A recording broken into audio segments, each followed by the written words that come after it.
ETF index mutual funds నేర్చుకుని stock మార్కెట్లో రాణించాలనుకుంటున్నారా? వెంటనే ఈ నెంబర్కి కాల్ చేయండి.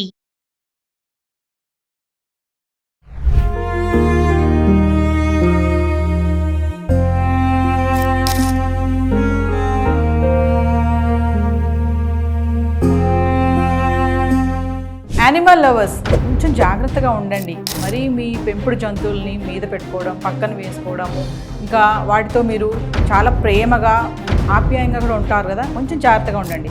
రాష్ట్ర ఛాంపియన్షిప్ కబడ్డీ ప్లేయర్ విజయ్ సోలంకి విషయంలో జరిగిన ప్రమాదం చూస్తున్నారు కదా. కుక్క కాటుకి చిన్నపాటి నిర్లక్ష్యం వల్ల ర్యాబిస్ వ్యాధి సోకి ఆయన మరణించడం జరిగింది. నమస్తే, welcome back to Suman TV. ప్రస్తుతం మనతో పాటు ఉన్నారు consumers affairs committee chairman Mandari Krishnareddy గారు. సార్తో మాట్లాడదాం. నమస్తే సార్. నమస్తే అమ్మా.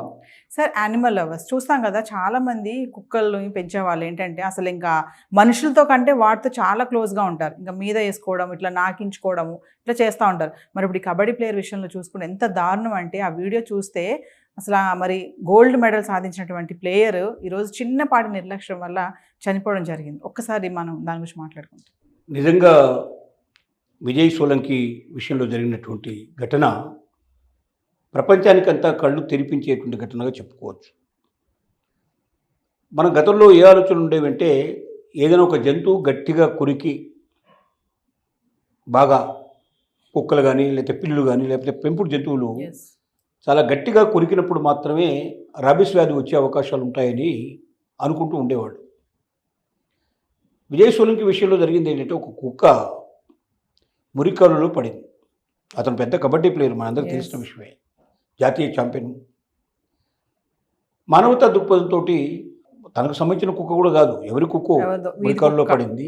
ఆ మురికిలో కూడా దిగి ఆ మురికిలోంచి దాన్ని బయటికి తీసి దాన్ని జాగ్రత్తగా తుడిచి క్లీన్ చేయించి తర్వాత సరే దానికి సంబంధించిన వాళ్ళు ఎవరికో అప్పచెప్పి ఉంటారు. ఏదో జరిగింది ఇక్కడ పరిస్థితి. కానీ ఈ మధ్యలో జరిగిన విషయం ఏంటంటే, ఆ కుక్క అతని వేళ్ళు పట్టుకుని కొంచెం కాటేసినట్టుగా, అది కూడా గట్టిగా కూడా కాదు, మామూలుగా జరిగిపోయినట్టుగా, మామూలుగా అన్ని కుక్కలు ఎలాగైతే పెంపుడు కుక్కలు ఇట్లా పట్టుకున్నప్పుడు చేతులు ఇట్లా ముట్టుకోవడం పట్టుకోవడం ఇట్లా జరిగినట్టుగా జరిగింది. తను దాన్ని పెద్దగా సీరియస్గా తీసుకోలేదు, ఏదో మామూలుగా నోట్లో పెట్టుకుంది అనే పద్ధతిలోపలే వెళ్ళాడు. కానీ అది ఏమైందంటే ర్యాబిస్ వ్యాధి. ఈ ర్యాబిస్ వ్యాధి కుక్కలు కానీ పెంపుడు జంతువులు ఏమైనా కానీ వాటి వల్ల వచ్చేటువంటి వ్యాధి ఇది. ఈ వ్యాధి అతనికి సోకింది, అతను గమనించలేదు. 24 అవర్స్లో దానికి తగినటువంటి ఇంజెక్షన్స్ తీసుకుని ఉంటే అది ఆటోమేటిక్గా తగ్గిపోయే అవకాశాలు ఉంటాయి. కానీ అది తనకు అసలు అది కరిచినట్టుగా కానీ దానివల్ల ర్యాబిస్ వ్యాధి వస్తుందన్న కానీ ఆయనకు అవగాహన లేదు. అందువల్ల మామూలుగానే ఉన్నాడు. కానీ ఒక వారం రోజులు తిరిగే లోపల అతని లోపల భయంకరమైనటువంటి పరిస్థితులు, దేనిని చూస్తే భయపడటం, నీళ్ళని చూస్తే భయపడటం లాంటివి, రకరకాలుగా పలవరింపులు, అతను పిచ్చివాడయ్యేటువంటి పరిస్థితి ఏర్పడింది. చూస్తుండగానే అతనికి ట్రీట్మెంట్ ఇచ్చినా కూడా ఆ తర్వాత ట్రీట్మెంట్ పనికిరాని పరిస్థితి ఏర్పడింది. తర్వాత అతను చనిపోయాడు. అంటే ర్యాబిస్ వ్యాధి ఇంత భయంకరంగా ఉంటుందని అతని నుంచి తెలుసుకునే అవకాశాలు ఏర్పడ్డాయి.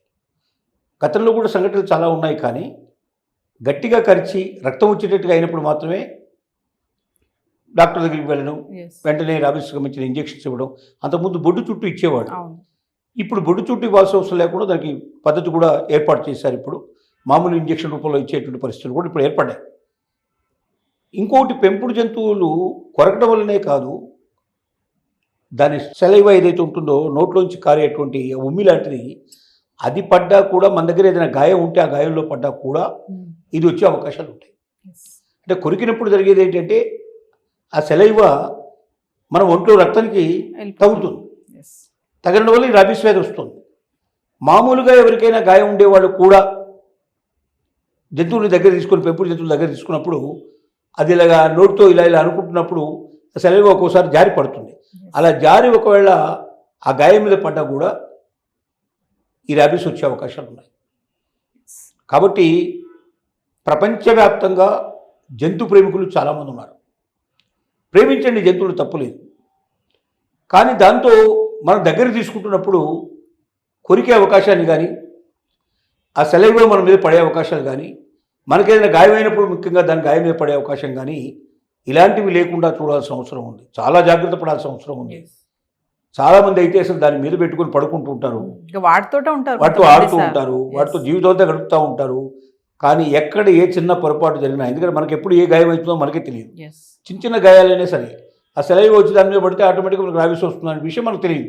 24 అవర్స్లో మనం ఆ ఇంజెక్షన్స్ తీసుకోకపోతే తర్వాత తీసుకున్న దానివల్ల లాభం లేదు. తర్వాత వాళ్ళలో రకరకాల లక్షణాలు, పిచ్చి లక్షణాలు, డిప్రెషన్ లక్షణాలు వచ్చేస్తాయి. ఆ తర్వాత వాళ్ళు ఆటోమేటిక్గా చనిపోవడానికి కూడా అవకాశాలు ఉన్నాయి. Yes. అంటే కోరి మరణాన్ని తెచ్చుకోవడం, ఒక జంతు ప్రేమికుడుగా నా జంతువులు నేను ఆడుకోవడంలో తప్పులేదు, కానీ దానివల్ల మరణం కూడా సంభవిస్తుంది అనే విషయం మనం తెలుసుకోకపోతే Yes. ఇంత పెద్ద ప్రమాదానికి కారణమై పరిస్థితి ఏర్పడుతుంది. కాబట్టి జంతు ప్రేమికులందరూ జాగ్రత్త పడాల్సిందే. ఇక నుంచి తమ పెంపుడు జంతువుల్ని దగ్గరికి తీసుకుంటున్నప్పుడు ఏమాత్రం కూడా కొరకడానికి వెళ్ళలేని పరిస్థితి, అలాగే వారి సలైవ ఏదైతుందో అది మన మీద పడకుండా చూసుకోవాల్సిన పరిస్థితి, మనకు గాయాలున్న వాళ్ళు ఇంకా జాగ్రత్త పడాల్సిన పరిస్థితి ఉంది. Yes. ఈ సంఘటన చాలా లక్షల కోట్ల మందికి కనువిప్పు కలగాలి. ఇంకా భవిష్యత్తులో పెంపుడు జంతువులతో మనం ప్రవర్తించే విధానంలో మార్పు తెచ్చుకోవాలి. Yes. వీళ్ళంత వరకు వాటిని దూరంగా ఉండి మనం సంతోషపడాలి, కానీ దగ్గర తీసుకొని పిల్లల్లాగానే మనం కూడా దాన్ని ఆడిస్తూ పాడిస్తూ మనం ఆనందపడాలి, సంతోషపడాలి అనుకుంటే మన ప్రాణాలు కూడా పోయే పరిస్థితి ఉందనే విషయం గ్రహించాల్సిన అవసరం ఉంది. ఈ సంఘటనని మామూలుగా కాదు, చాలా కోట్ల మంది ఉన్నారు ఇప్పుడు ఈ దేశంలోనే, మన దేశంలో కాదు ప్రపంచవ్యాప్తంగా ఉన్నారు చాలామంది. Yes. వాటి కోసం జీవితమే అంటే వాడు బతికేది దానికోసం అనేట్టుగా ప్రవర్తించే వాళ్ళు ఉన్నారు.